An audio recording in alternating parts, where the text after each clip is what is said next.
स्थान में प्रभारी और सह प्रभारियों की भी नियुक्ति हुई। ऐसे में राधा मोहन दास अग्रवाल प्रभारी होंगे, जबकि विजया राहटकर भाजपा प्रदेश सह प्रभारी यथावत रखी गई है। डॉक्टर राधा मोहन दास अग्रवाल प्रदेश प्रभारी बनाए गए हैं। यूपी से राज्यसभा सांसद हैं, पार्टी के राष्ट्रीय महामंत्री हैं अग्रवाल। ऐसे में कर्नाटक के भी प्रदेश प्रभारी है राधा मोहन दास अग्रवाल और राजस्थान की भी जिम्मेदारी अब सौंपी गई है। योगेश जी हमारे साथ बने हुए हैं। योगेश जी, प्रभारी और सह प्रभारी, हालांकि सह प्रभारी विजय राहटकर को यथावत रखा गया उनका नाम, लेकिन अब नए नाम के तौर पर प्रभारी में राधा मोहन दास अग्रवाल को जिम्मेदारी दी गई है। योगेश जी, तो इस फैसले को भी कैसे देखते हैं? सब जानते हैं राधा मोहन दास अग्रवाल उत्तर प्रदेश के बड़े नेता, गोरखपुर सदर सीट के विधायक रहे और 4 बार विधायक रहे। और आपको ध्यान होगा जैसे कि योगी आदित्यनाथ के लिए इन्होंने सीट छोड़ी थी जब योगी आदित्यनाथ मुख्यमंत्री बने थे जी। तब जब उनका मुख्यमंत्री नाम डिक्लेरेशन हुआ था योगी आदित्यनाथ का पहली मर्तबा, तब वो गोरखपुर से सांसद हुआ करते थे जी। तब गोरखपुर सदर की जो सीट थी वो राधा मोहन दास अग्रवाल वहां से विधायक थे बीजेपी के।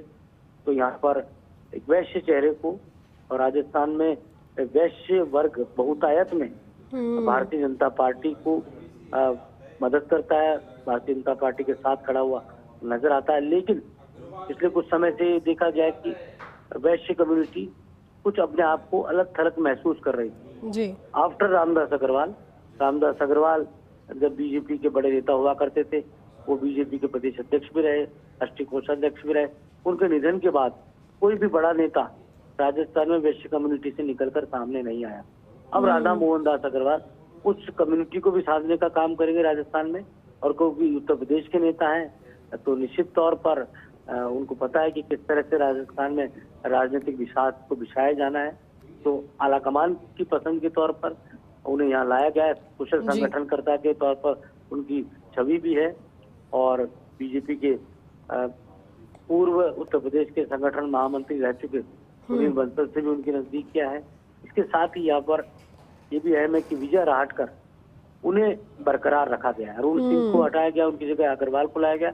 लेकिन विजय राहटकर, जिन्हें विजया ताई के नाम से पूरी बीजेपी में सभी कार्यकर्ता जानते हैं, बहुत ही सरल, मृदुभाषी और बेहद कहा जा सकता है कि कार्यकर्ताओं के बीच में कार्यकर्ताओं की बात करने वाली नेत्री के तौर पर उन्हें अब तक देखा गया। और बहुत कम समय में उन्होंने राजस्थान को बहुत करीब से देखा, समझा।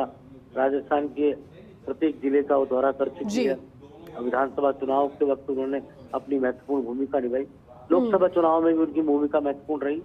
परिणाम उतने सुखद नहीं रहे, लेकिन विजय राहटकर क्योंकि मूल रूप से महाराष्ट्र की है और उन्हें बरकरार रखा गया उनके पोजीशन पे। ये जरूर है कि राधा मोहन दास अग्रवाल के पास कर्नाटक का भी चार्ज है और भी कुछ अन्य राज्य उनके पास है जहाँ पर वो पहले से प्रभार देख रहे थे।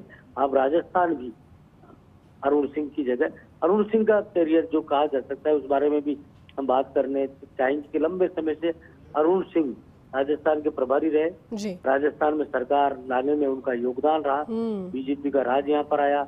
और सबसे अहम था जब अरुण सिंह बन के आए थे, जब उन्हें बीजेपी हाईकमान ने भेजा था, तो राजस्थान में भारतीय जनता पार्टी की राजनीतिक परिस्थितियां अनुकूल नहीं थी, अच्छी नहीं थी और गुटबाजी चरम पर थी।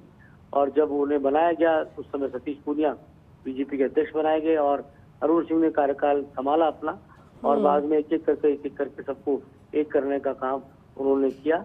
और कुशलता के साथ उन्होंने राजस्थान में अपनी जिम्मेदारियों को देखा और एक सेतु का भी काम उन्होंने राजस्थान और आलाकमान के बीच करने का काम किया। अरुण सिंह अब अपनी पारी को सफलता के साथ पूरी करके विदा हो चुके हैं। कुछ समय पहले आपको ध्यान ये जैसी कि संगठन महामंत्री राजस्थान की चंद्रशेखर वो भी विदा हो गए थे, उनको भी अब साउथ में तेलंगाना की जिम्मेदारी दी जा चुकी है। तो ऐसे में अब पूरी एक नई लीडरशिप राजस्थान में भारतीय जनता पार्टी खड़ी कर रही है।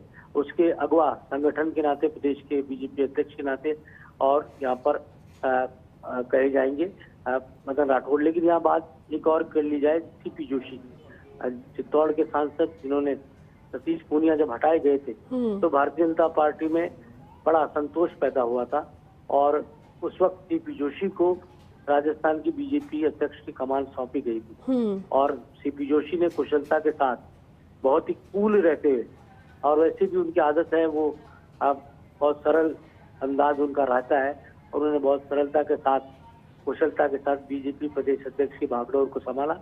और जैसा मैंने कहा कि चुनावी सफलता ही किसी भी पदासीन व्यक्ति के लिए सबसे बड़ी सफलता होती है। उसे संगठन में चाहे कितनी मजबूती के साथ काम किया हो, लेकिन अगर चुनाव सफलता नहीं मिलती तो वो उस कैटेगरी में नहीं आता सफल अध्यक्ष के तौर पर।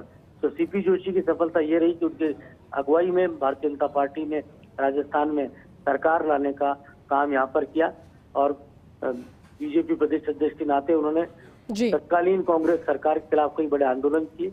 उनका नेतृत्व बिल्कुल योगेश जी, और कहीं ना कहीं इस लिहाज से फैसला महत्वपूर्ण भी आने वाले दिनों के लिए जो तस्वीरें रहेंगी वो बेहद खास रहेंगी। देखने के लिए शुक्रिया आपका इस पूरी बातचीत के लिए।